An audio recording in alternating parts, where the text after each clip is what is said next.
Can't decide and torn between a romantic, comedy, action, or an indie film to watch for the weekend? Well.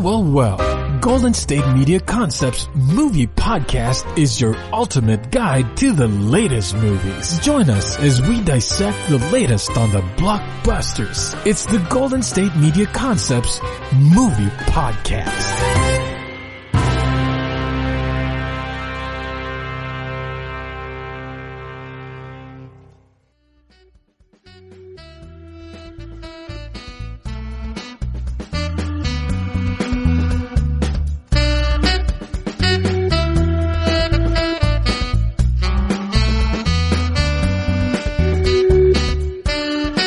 Welcome to the GSMC Movie Podcast, brought to you by the GSMC Podcast Network. I am your host, Keith.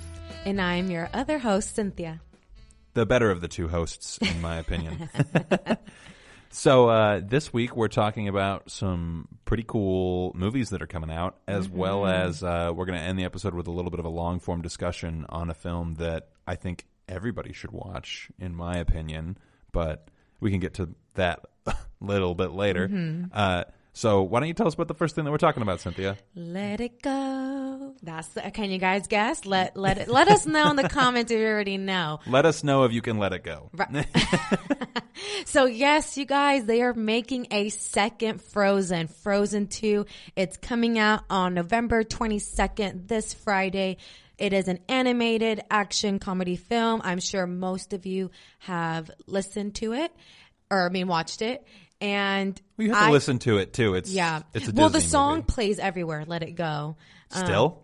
Oh yeah. Oh my goodness. Oh my god. Every birthday party. I mean, it's everywhere. I have not been to a birthday party where that song has been played. Really? Do you There's have Frozen smaller, themes now. younger relatives? Oh yeah. Oh, okay. Yeah. So everything Frozen. They have Frozen everything now. Like theme park attractions, dresses, toys. They have a whole bunch of stuff. So burrito. Oh, we're not talking about food. We're not talking about food. Okay, You're going to get me hungry. But really quick synopsis of the movie, the first Frozen movie, just so you have a little background of what it's about. So it's a Disney animated film, and it's two sisters, Elsa and Anna. They're separated at birth. One has magical powers. Elsa feared at the time that her powers were too much in the very first Frozen movie. And then in the second one that's coming out this Friday, Frozen 2, she has a hope that hopefully her powers are enough. So there's a voice calling Elsa, and this is now in the second movie, Frozen 2. There's a voice calling Elsa and threatening her kingdom. Together with foreboding. I know.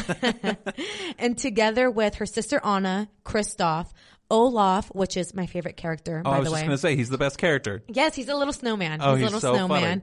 Olaf and Sven, which is another animated character on the movie. All of them, they set out on a dangerous but remarkable journey to find out what it is that's calling Elsa. Now, to be honest, I haven't seen the very first Frozen. It's been a while. It's been like about a year. So I had to kind of... Only a year? Only a year. I think I watched that movie about 3 times. Oh my goodness. And I liked it every single time. I mean, it was pretty good. I saw it in the theaters when it came out because I think it was one of the first animated Disney films to come out for a while. There was like a little hiatus that they had after Princess and the Frog was the one that came out before that, right? I haven't even seen that movie, and I want to watch it. It's fun. I feel like I like all Disney movies. Like, who doesn't like Disney? Disney Plus just came out. This whole fiasco about Disney Plus. I don't have it, but yeah, Disney is kind of like vanilla ice cream. Not everybody likes it, but most of the people who don't like it because it's vanilla, right? Right. That's funny. That's a good analogy right there. And the voices of the animated characters consist of Kristen Bell, who plays Anna, Josh Gad, Olaf, and Idina Menzel, who plays Elsa.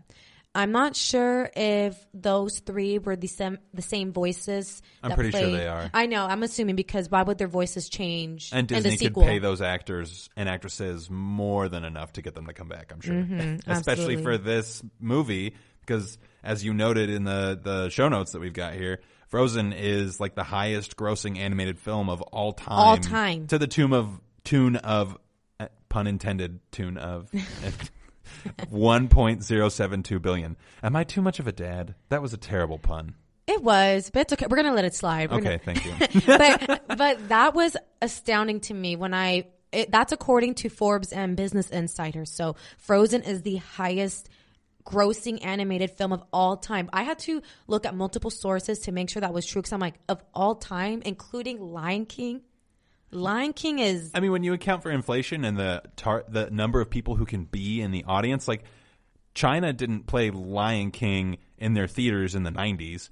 China barely had any movie theaters in China at all in the 90s. Now we've got like whole new marketplaces, entirely new marketplaces for Disney to distribute these films to. So, of course, like I'm not surprised that Frozen is of all time. It was incredibly popular. Yeah, it is, because we hear Let It Go everywhere. It even plays in stores. I get a little weirded out when they play Let It Go in like Forever 21 stores. Forever 21 went out of business. They did went out of business. I know they're bankrupt. So go get the sale, because I heard everything's like 70% off. Because don't get the sale. Those clothes they're crap. They're going to be bad they're in like cheap. a week. But they're cheap. Because they fall apart. But this blazer I'm wearing is from Forever 21. Oh, okay. Well, but anyways, we're not discussing about clothes right now. Going back on topic. So yes, the Frozen, the very first one, actually surpassed the box office intake of Toy Story 3, which was also a hit. Toy Story 3 had a grossing income of $1.063 billion, and Frozen cracked the top 10 worldwide highest grossing movies of all time. So again, Frozen, not even just in the animated category, out of all movies, top 10 worldwide highest grossing films of all time. Frozen. That's crazy to me. I mean, it's a Disney movie. It's hard to not like a Disney movie. It's just they do everything they can to make it generally likable. There's a reason that it's popular. And like it's pretty clear. And definitely having Disney theme parks, they're able to market the movie a lot better as well. You know, you go into Disneyland, Disney World, and they have a whole section or a whole store dedicated to just Frozen items. So yeah, I'm surprised they went with Star Wars Land instead of Frozen Land. I know. I haven't been to Disneyland in a very long time. To be honest, I'm one of those people. I'm not the biggest fan of Disneyland. Do we both not like Disneyland? I hate Disneyland. Oh my God. I am not a fan. I haven't gone since my senior grad trip like 6 years ago. And I was miserable. First of all, my feet hurt. My feet really, really hurt. And there's too many strollers everywhere. Like there's just so many babies. I like babies, but it gets a little overwhelming when they're just everywhere. Random tangent. Exactly. Which do you hate more? People who bring their dogs everywhere with them, or people who bring their babies everywhere with them? No. You said which one's worse? Yeah. Babies. Dogs don't talk back. And they don't cry. I mean, they could cry, but it's like a cute... Dogs are just cuter. No, but dogs pee on your floor. Babies at least pee in a diaper. I mean, unless you train him. My dog doesn't pee on the floor. Well, I'm going to go with dogs. I think dogs are... I like dogs, but dogs in public, obnoxious. Oh, no. I love much dogs. rather see a baby. Because at least a baby is being socialized. Like... There's a purpose for making everybody else around you suffer with a baby. There is no purpose for making everybody else around you inconvenienced by your dog. But anyway, right. Back on. But let's get back on track. So we both can agree. Keith and I both are not fans of Disneyland, and we both disagree on which one's worse, dogs or babies. Let us know in the comments which one's worse. Yeah. And there, like we said, there are even Broadway musicals for Frozen now, which I'm not a fan of musicals either. I'm making it seem like I'm not a fan of anything. I really am. We should talk about musicals on our next music podcast, which we also host. Exactly. So if you like us on here, check out our music podcast as well. That one's a good one. And critics say that the very first Frozen movie displayed very strong female roles and feminism. However, there was a lot of debate about Frozen. They were claiming that Frozen was the first, I guess, Disney lead with the what's the word I'm trying to look for? Help me out here, Keith. I lost my train of thought. The very first Disney movie with a strong female lead that didn't require the support of a male cast. Exactly. So the gender roles are pretty blurred. But some were saying like there's other Disney movies that portray women not needing men to come save their lives. Yeah, well, I don't necessarily think that was the main point of the movie.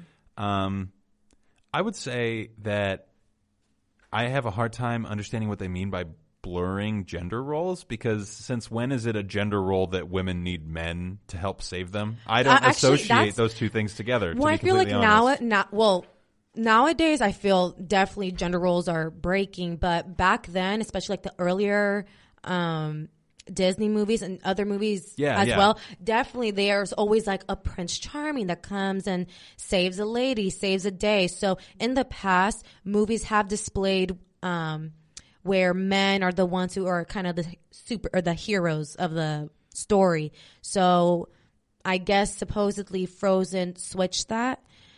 Personally, I don't think Frozen was the very first movie to switch the gender roles or blur them. Maybe in a Disney classic. Disney classic, maybe. But I mean, gender roles back then were very prominent. Then. Well, I mean, I don't know if I would call it a gender role switch in Frozen. I think it would be more of like a change in focus, right? Like the focus of the film was about the bond and friendship of two sisters, and that's ultimately what saves the day. And so I think, you could say it changes a gender role, and that the thing that saves the day is not a man. But I think that the more important thing to focus on is the fact that it so positively portrays the relationship and the importance of the relationship between two women and the power that has.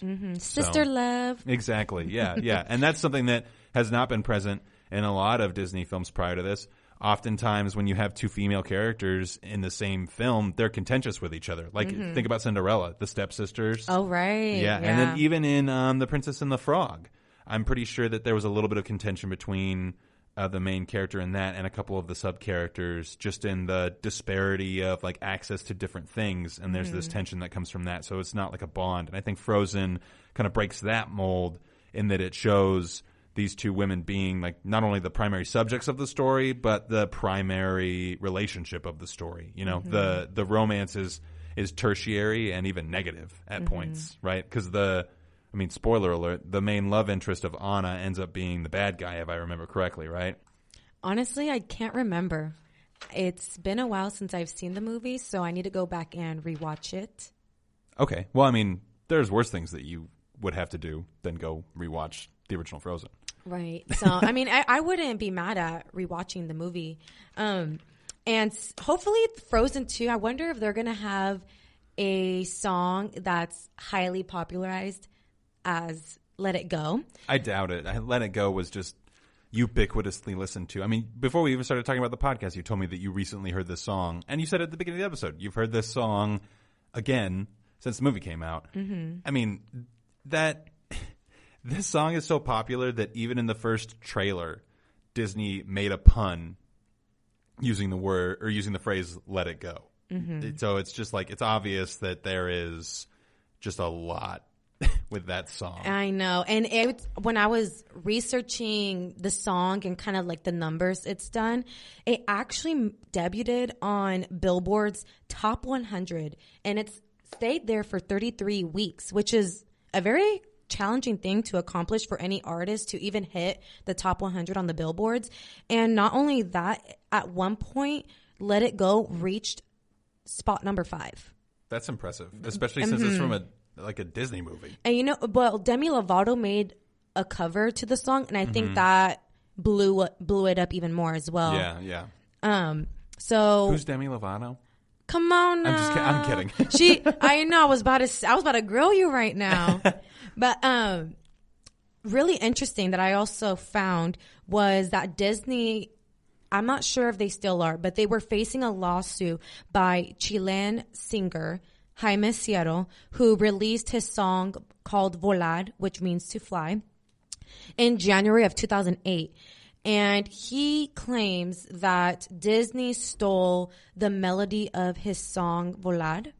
So I didn't tell you to listen to the song, but I listened to the song, and it's obviously not the same lyrics because they're two different languages. Yeah. But the melody, like the whole, like the high, like let it go, like that part, let it go. I can't sing, you guys. So don't grill me in the comments, but it's super similar. I'm not even gonna lie, like it's pretty dead on. And that song, Jaime's song, was released in 2008, and Frozen, the first movie, was released about 6 years ago. So okay, timelines match up. I believe it has to do with copyright. Yeah, infringement. Right. Yeah. I'm not sure if he won the lawsuit. I'm assuming no, because it's still playing everywhere. So, well, he may have just gotten some royalties or something like that. He probably, my guess is that he settled outside of court, because when you're dealing with something like that and you're an artist who is not a mainstay in the U.S. market, and you sue Disney, Disney's just going to say, like, well, why don't we just give you some money so that you can feel good about it? Yeah. Right. Well, I mean, I didn't want to phrase it that way. Like, I'm gonna phrase it that way. Well, we don't want to upset our Skynet Disney overlords. So. Right.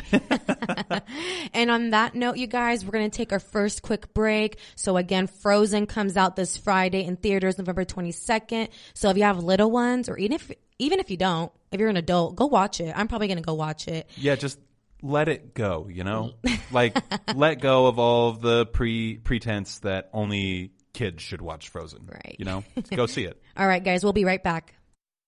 Want to know the latest and hottest music hitting the airwaves? Don't be left out. Listen to the Golden State Media Concepts Music Podcast. Keith keeps you on the loop with everything you need to know from pop, rock, hip-hop, and the top 40. And we'll throw in news of your favorite artists, concert and tour dates, and so much more. Listen no further, because this is the gold standard in music podcast.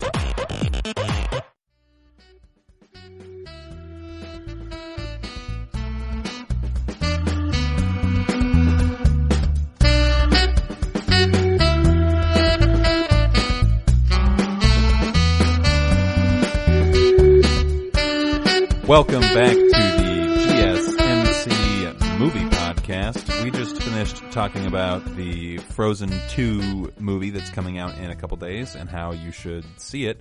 We're going to talk about another movie that's coming out in a couple months now that has been on the radar for a lot of people, but maybe not necessarily for the right reasons. That movie being the Sonic the Hedgehog movie coming out on Valentine's Day, which I have to say, this is obviously the choice for the date night movie, right? Mm-hmm. It is a good date night movie. Jim Carrey, Paul Rudd. Mm-hmm. I mean, yeah. Is Paul Rudd the one who is? When I watched the trailer, Sonic had a best friend. Yes, I think Paul Rudd is the best. Because I'm like, I recognize his face, but again, I'm not the best with names. Let me just say, I did not know Sonic was a hedgehog. Maybe it's because I never when I saw the title of the movie, I'm like, wait, he's a hedgehog? Since when? I thought it was just like a weird little animated character from a video game. I think he's like an alien, and that's the closest thing that we can relate to him as a hedgehog. I don't know the lore of Sonic the Hedgehog. So if you do, please let us know in the comments so that we can be educated. He does not look anything. First of all, I've never seen a hedgehog in my life, so that could be it. But I don't see the resemblance. The hedgehog or Sonic is on 2 feet. It's like the spiky hair in the back, I think, is maybe supposed to be the correlation. More like a Smurf, an elongated Smurf. That's what I thought. Why are you bringing up the Smurfs because you're thinking this movie is going to tank like the Smurf movies, or did the Smurfs movie tank? I don't think that it did well. Well, I'm not hearing about it, so it must have tanked a little bit. But I'm pretty sure Jessica Simpson was in one of those, wasn't she? I haven't watched them, so I don't know. Nobody has watched them. No one. That's the problem. Or that's the reason that we don't know about it. So right. Yeah. So one of the biggest reasons that Sonic the Hedgehog has been in like the main media landscape in the last year is because of the character design. So originally, when the trailer came out earlier this year, the release date was set to be November, but the movie in the first few days, the trailer garnered about 20 million views, and there were hundreds of thousands of dislikes, which most people don't even rate videos. Mm-hmm. So to get hundreds of thousands of dislikes and just like people were circulating, like what are the things that everybody's supposed to sign? I can't remember. It's like an appeal. Never mind.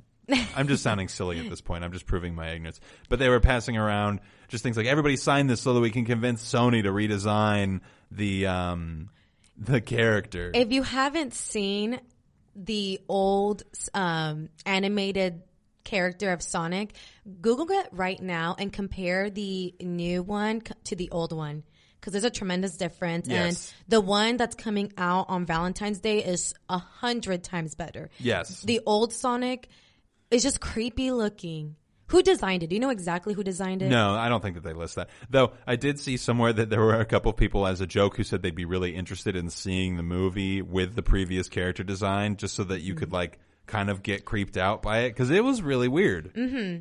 And the previous character design, was it with the same cast? Because in the new movie, Jim Carrey and I already forgot the other actor's name. Paul Rudd, I think. Paul Rudd. Were they in the original like sketch? Yeah. So the movie didn't change any of the like primary aspects. So like all the dialogue, all the audio, all of that is still going to be the same. It's just that the character design of Sonic is now different. So it's estimated that they spent about $5 million just on the redesign, which wow. The budget was about $90 million, so they went above it by $5 million, supposedly. So $5 million on a redesign of a character that might solicit like a much higher viewing rate is not a bad thing, in my opinion.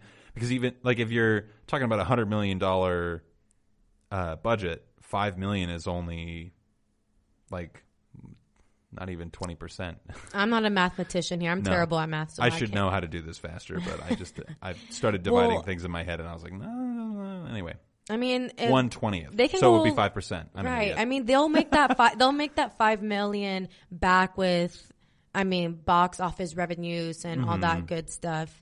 And I actually really want to see this movie after watching the trailer. I previously didn't hear about Sonic the Hedgehog at all until Keith sent me the story earlier this week. And I love Jim Carrey. I'm a Jim Carrey fan. He's just very animated, and I truly just love every single movie that Jim Carrey's in. So he's a huge factor in me wanting to go watch the film. And it's action, comedy, very PG, kid friendly. And that's probably why they had to redesign the characters, because the old design probably would have scared some kids away. Yeah, so the old design falls into this, I don't want to know if I want to call it a trope, but it's this design space called Uncanny Valley. So have you ever seen The Polar Express? A very long time ago. That movie's kind of boring. Yeah, it's super boring. But one of the main reasons that people talk about it a lot is because the characters in that movie are trying too hard, or the designers in that movie are trying too hard to make the characters look real. And because they're trying so hard to make it look real, it triggers something in our brain that says, we know that's not a real person, but it's trying to trick us. So it makes us uncomfortable psychologically. That makes sense. That's kind of what the first design fell into, because it was like, oh, this is kind of like trying to make it a little human-like, right? So they have to make it less human-like, kind of like Shrek, right? Like no one looks at Shrek and thinks that guy's creepy, right? Or that character's creepy, because they were able to kind of pull that line back and be like, well, this is just like obviously fake. So nothing about it is trying to trick your brain. So your brain doesn't register the discomfort that it normally would when it's being deceived. Wow, psychologist over here. I did not know that. But that makes a lot of sense, actually, because when I saw it, I couldn't quite put my finger on why it was so creepy to me. I'm like, what exactly is it that I don't like about it? But you just perfectly explained it. I mean, it's like the whole, like, I don't know if this is even the right term, like, what's fake realism? Is that what it is? It's kind of like that, yeah. Uncanny Valley could be a way to describe fake realism, because it's literally something that is fake, that is trying so hard to be real, that it triggers something in the subconscious part of your mind that warns you of impending danger. Wow. Yeah. That's great. On a lighter note, the thing that I am absolutely the most excited about regarding this movie, aside from Jim Carrey, is the Riff Raff song that is going to accompany the original score. What is it? I didn't hear it. It's not out yet. Oh. It's are you familiar with Riff Raff? I am. Okay, yeah. So like, what are some of their popular songs? I'm not the best with names. Like, I know of Riff Raff. Do I listen to him religiously? No. Is it a him? Is it just one person? I thought it was a band, like a group. See, that's what I'm saying. Like, I don't know. I don't keep up with him, her, they. To be honest, I'm not sure. I thought it was a single person, but I could totally be wrong. I've just heard of Riff Raff. I didn't know they were going to have a track on this movie. I know. I'm super excited about it. I think one of the classic mainstays of movies that are trying too hard is that they try to get an artist who's either like washed up or is looking to gain some popularity back to do a track for their song or is for their movie. Up? I don't know. I haven't seen or heard anything from Riff Raff for a long time. Let us know in the comments if they're still cool, because obviously, like, I'm a terrible barometer for what's cool. I mean, must be if their Riff Raff is coming out in a 2020 movie. I mean, it's Sonic the Hedgehog. Like, a lot of people thought this movie was going to tank when they first announced that they were even going to do it, because video game movies historically do that very was poorly. My initial first thought. I was like, a video game? Like, how are you going to create a whole storyline out of a video game character? So yeah, I think the only movie that's done it successfully is Prince of Persia, which was a Disney movie. So really, I have never heard of Prince of Persia. So Prince of Persia was this like RPG video game on I want to say PlayStation or GameCube or something. It's got a whole franchise to it. So it was relatively enjoyable, but Disney made a movie that was like loosely based off of the plot line of the games, and it did pretty well, and it wasn't the worst movie that I've ever seen in my life. So but yeah. So on that note, we're going to take a quick commercial break, and when we come back, we are going to talk about one of the worst movies that I've ever seen in my life. That's debatable, okay? Keith and I are about to go head to head on this subject because this is up for debate. Yeah, we are going to introduce something that we talked about last week. We're going to talk about a trash film, a film that's so bad that it's actually good. So when we come back, we'll be talking about Deep Blue Sea. Tired of searching the vast jungle of podcasts? Now listen close and hear this out. There's a podcast network that covers just about everything that you've been searching. Hey! The Golden State Media Concepts Podcast Network is here. Nothing less than a podcast bliss with endless hours of podcast coverage. From news, sports, music, fashion, cooking, entertainment, fantasy, football, and so much more. So stop lurking around and go straight out to the Golden State Media Concepts Podcast Network. Guaranteed to fill that podcast itch. Whatever it may be. Visit us at www.gsmcpodcast.com. Follow us on Facebook and Twitter, and download us on iTunes, SoundCloud, and Google Play.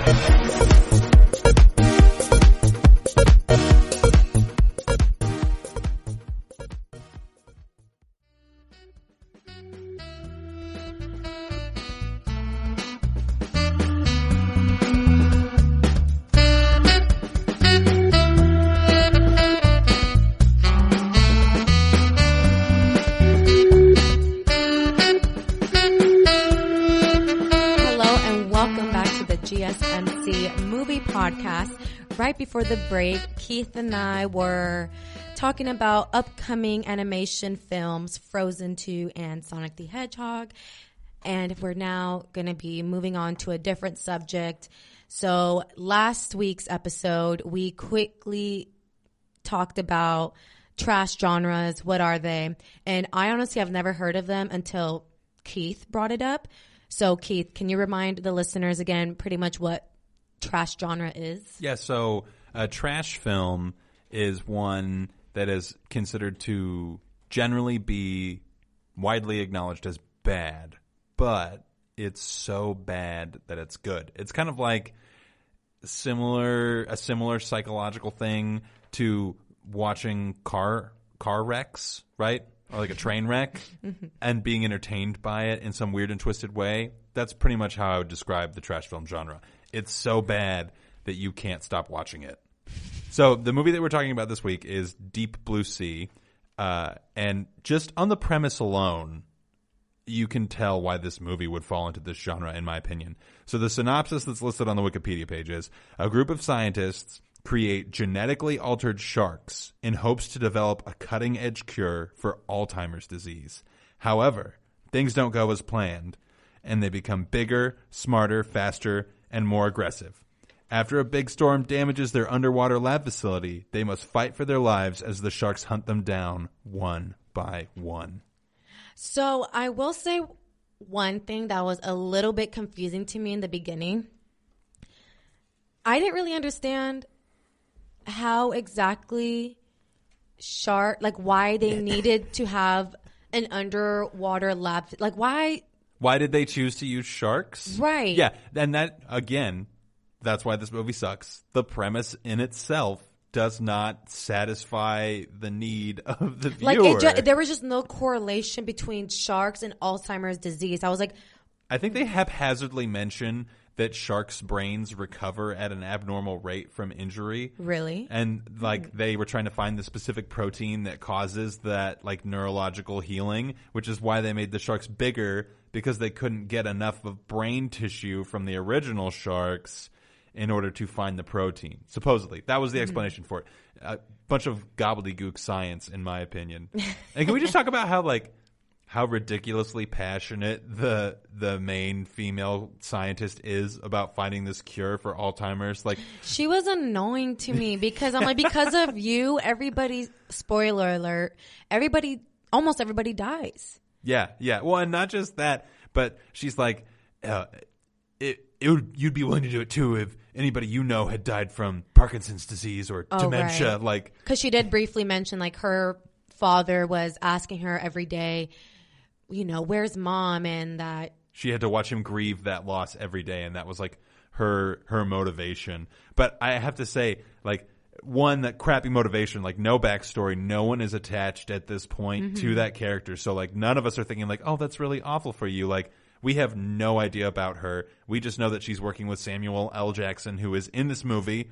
And the dialogue is so bad and so forced that even Samuel L. Jackson cannot make it work. It's blatantly obvious that as he's reading these lines, he's like, how did I get into this movie? I could just feel it in the way that he was acting.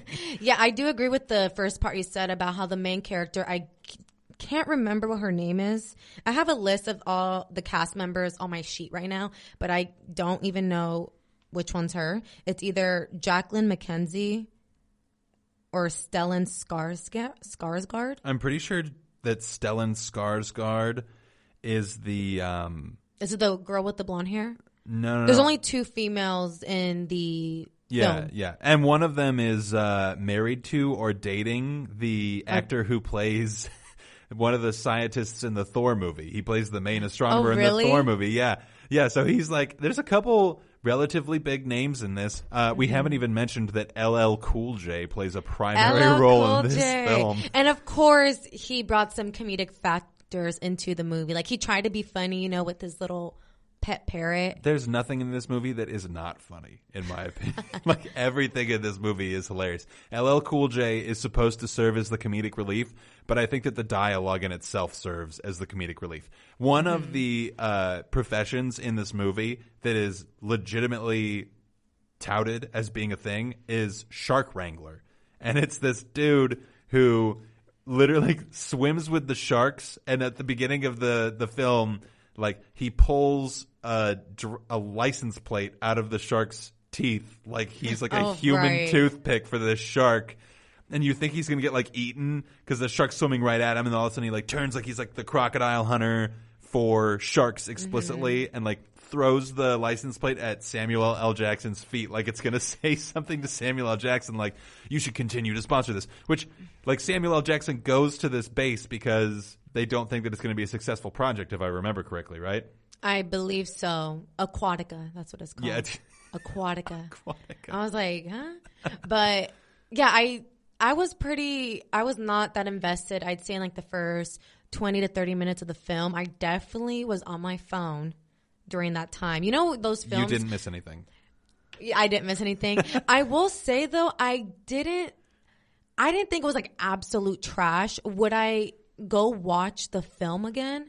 No, but it just caused me a lot of anxiety and stress because one of the sharks, again, they genetically altered them, right? So they're way more aggressive, and pretty much the sharks are... No, I don't think that they genetically altered them to be more aggressive. I think that they genetically altered them to grow bigger And they're smarter. But they become smarter as a byproduct because the brain size is the only correlative factor that causes intelligence, apparently.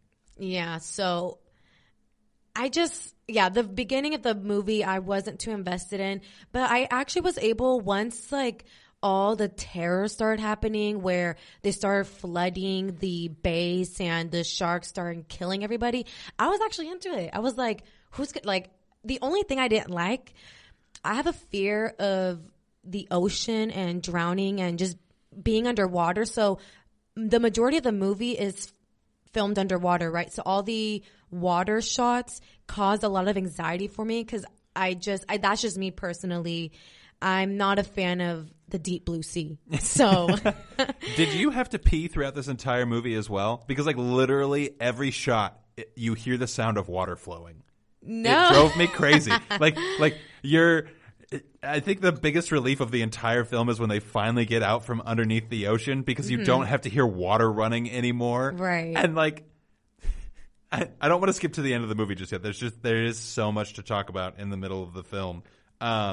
Can we talk about the guy who gets his arm bit off first? Because I thought that scene was more than hilarious. Like, oh yeah, in the very beginning, he goes to light a cigarette, and then he like sits by the pool after they've pulled the shark out, and everyone's all like smug, like, "Yeah, we've got this brain tissue," and a shark comes out of nowhere and bites his arm off, and everyone's just like screaming and freaking out, and they have to take him up to the surface to get like paramedics to pick him up, right? And so there's this like epic scene with this helicopter coming in the middle of a storm, like this horrendous storm that has been like talked about for the first 15 minutes of the movie. There's this awful storm rolling in that's going to like shut down power, and then this helicopter flies in, and as it's flying in, the whole time I was thinking, like, what did you think was going to happen when the helicopter came in? Did you think they would actually save this guy? No, I already knew. It was pretty expected. I already know my kid, this helicopter's going to come. They're not going to save this guy. They're all going to die. It was like, I already know the end result. Yeah. I thought for sure at the end of this movie, we're just going to be watching Samuel L. Jackson, LL Cool J, and a shark wrangler. Oh, and the main female scientist take down some sharks. So the helicopter comes in, and then the shark jumps out of the water and grabs the guy. Or no, the winch breaks, right, on the helicopter. They're trying to pull him up and the winch breaks. So they're in this storm, and he's like dangling, freaking out, like bleeding out of his arm, which like they had like an unlimited supply of tourniquets in this movie, which I thought was hilarious. Like anytime anybody gets bit by a shark or cut, it's like immediately tourniqueted. So they had a tourniquet on the stub of this guy's arm that was left. And a shark jumps out of the water and grabs the gurney as it's being hoisted into the helicopter and drags the helicopter and the gurney underwater. Like, am I the only one who thinks that's ridiculous? We also have to take into consideration this movie was filmed in 1999 or released in 1999. So I feel also most movies that were shot back then, just storylines in general, not all of them, and the animation is just not quite there. Like all the blood, like when the sharks ended up biting the humans and killing them, it just, I don't know. It was a little bit much. Yeah, it was. Yeah. It was funny. I could see how it could be classified as a trash film. It's just like comical, but yeah, I'm gonna leave you guys thinking on that note. We're gonna take a really quick break right now, and when we come back, we're going to keep deciphering and picking apart Deep Blue Sea.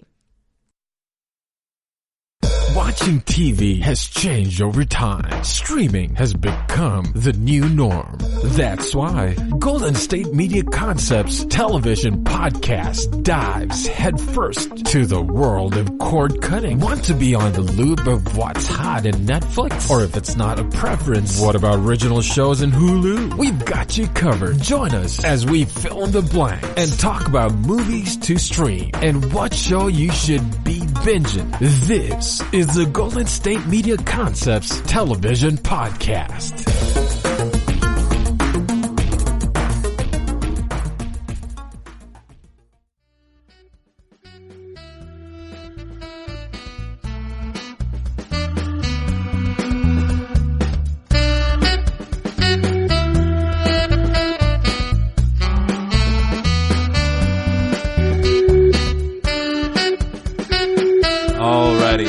Welcome back to the GSMC movie podcast. We just left off talking about the ridiculous rescue attempt in the beginning of the movie for Deep Blue Sea. And we're just gonna keep talking about this movie and how great and bad it was. What did you think of LL Cool J in this movie, Cynthia? I like LL Cool J. He's a funny character to me. Again, it's expected. Like, I knew, I'm like, he's not, okay, there's going to be some spoiler alerts here, people. Yeah. I already knew, I'm like, they're not going to kill him. He's not going to allow production to kill him off. Like, I already knew. I'm like, especially, and this isn't to be taken in any way disrespectful, but they always say how the black people are always the ones to get killed off. It's a common horror movie trope that anybody who is of ethnicity of any kind dies first in a horror movie. Right. That's readily acknowledged. Right. So I already knew. I'm like, he's not going to allow them to kill him off. I already knew. So, which is hilarious that you say that, because who does die in this movie, Cynthia? Samuel Jackson. Okay, so that completely was unexpected. I was so taken back, especially the way how he did die. It just came out of that's the only part where I kind of jumped in the movie. I won't really unexpected. Right. It was just very unexpected because it was a calm moment. He was giving a speech, and he, again, if you haven't watched the movie, a motivational speech, right, and very badly written motivational speech. Badly written motivational speech, and the shark kills him in the middle of his speech. So I was surprised at that part, because I was like, usually in movies, I feel with the bigger named actors, actresses, they usually end up living. Because I'm like, you want to keep them in the movie, right? So that was just my take. That's the only part that really made me jump a little bit, because, again, it was unexpected. Can we talk about LL Cool J's bird? The parrot? Do you remember what the bird's name was? No, I don't. I will give you $5 if you can guess it. It's super, super easy. I can't think right now. Its name is Bird.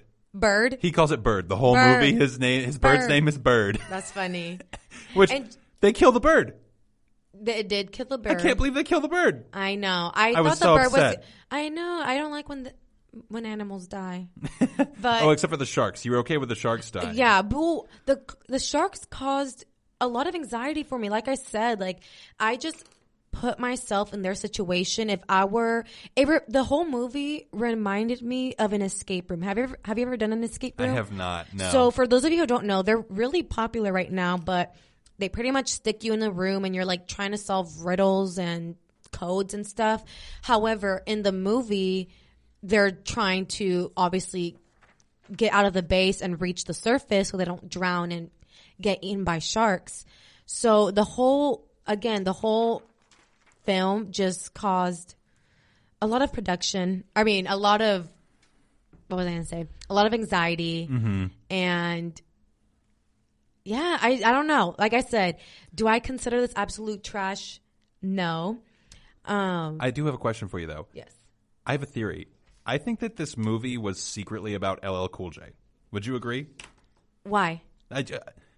So he seems to become the main character throughout the movie. We get more about his backstory and personality than we do anybody else. We learned that the shark wrangler is on the run from some sort of charges from being in the black market, which is literally the term that they use, if I remember correctly. But LL Cool J is a preacher. He's talking to his mama, and he gives his own he's in a Quentin Tarantino film, Pulp Fiction, reading a Bible verse, but he reads it and says I should be the biggest blankety blank, carrying the biggest blankety blank stick. It is hilarious. He's reading a psalm. Though I walk through the valley of the shadow of death, I shall carry a big stick. Oh, it's hilarious. He for sure was my favorite character on the movie. And one specific scene that did cause me to chuckle a little bit was when he grabbed, I don't know if you remember, Keith, he grabbed the video recorder. Oh, yeah. And he was like, if you're watching this, it means I didn't survive. And I thought he was going to start saying my wife, because he started saying how he wanted to be a good husband, a good father. So I assumed he was going to continue to say, tell my kids I love them, or tell my wife I love them. But instead he goes, Oh, because he first said that he wanted to leave a legacy. Yeah. He wanted to leave a mark on this world. And he goes, omelets are made with 2 eggs, not 3. And because he's a chef, right? So some people add milk. This is a mistake. Right. So that part did actually make me giggle, and I did find some good humor in that because, again, that was like an unexpected little turn right there. I was like, oh. What about these terribly CGI'd shark that was trying to, I don't remember which character it was trying to kill, but it kept missing when it was trying to bite them. And for no reason it missed. It had no reason to miss biting this person, and they're just surviving because the movie didn't want to write them out of being in the movie. The main character. Yeah, right? Yeah. Let's jump to the end of the movie because we're getting a little short on time here, and we have to talk about the ending of this movie because it is ridiculous, right? They get to the surface, and then they have to have a final showdown with the sharks, and the main scientist chick sacrifices herself to distract the shark from the shark wrangler who is trying to close off a hole in the base to prevent the sharks from escaping into the open ocean, right? So she jumps in the water and then is immediately eaten, like violently eaten by the shark. I thought she was going to survive. Well, yeah, because LL Cool J literally 5 minutes before gets his leg bit and is just drug around like a chew toy rather than being immediately consumed like every other character in the movie was. What's LL Cool J? It's LL Cool J. So he gets to survive with just like a bad leg wound. And he also saves the day in the end because he is the one. So they jimmy rig explosives to the end of a harpoon. And the harpoon is hooked up to a cable. And so LL Cool J shoots the torpedo, and it impales the shark wrestler who's on the back of the shark and the shark, and he has to connect this cable to the explosive device to blow the shark up. Did you not find that as ridiculous as I did? There's a lot of things I found a little ridiculous, but yeah, that part, absolutely. And I mean, so to wrap this up, you classified this film absolutely as trash film. Oh yeah, this film is garbage. It's so bad it's good, honestly. And you can't see this on Netflix. It used to be on Netflix. Cynthia and I both had to rent this off of Google Play. It's worth all $3.99 of the movie. Like you will definitely enjoy watching it. I mean, I have to disagree a little bit. It is, some parts are trash, but it can't be that trash because in April of 2017 they released Deep Blue Sea 2. Did that one also have an LL Cool J No, single? so this actually was a completely different cast, different producer. Okay. So it must have been completely different from the first one. Smurfs got a sequel too. That does not mean that Smurfs 1 was a good movie. I don't know. I mean, we'd have to see the second one to find out. But you guys, that's going to end today's episode for the GSMC Movie Podcast. Please leave us some nice comments and give us 5 stars. We love 5 stars. Let us know what you think of Deep Blue Sea. And while you're at it, check out LL Cool J's song that he has in it, which is titled, I actually don't know the title. I think it's called Deepest Bluest is the name of the song. You've got to check it out. But on that note, we're going to leave you guys for this week. We'll talk to you again next week. Thanks for listening. Like Cynthia said, leave us some good reviews, like and subscribe, all of that good stuff. We'll see you next week. You've been listening to the Golden State Media Concepts Movie Podcast, part of the Golden State Media Concepts Podcast Network. You can find this show and others like it at www.gsmcpodcast.com. Download our podcast on iTunes, Stitcher, SoundCloud, and Google Play. Just type in GSMC to find all the shows from the Golden State Media Concepts Podcast Network, from movies to music, from sports to entertainment, and even weird news. You can also follow us on Twitter and on Facebook. Thank you, and we hope you have enjoyed today's program.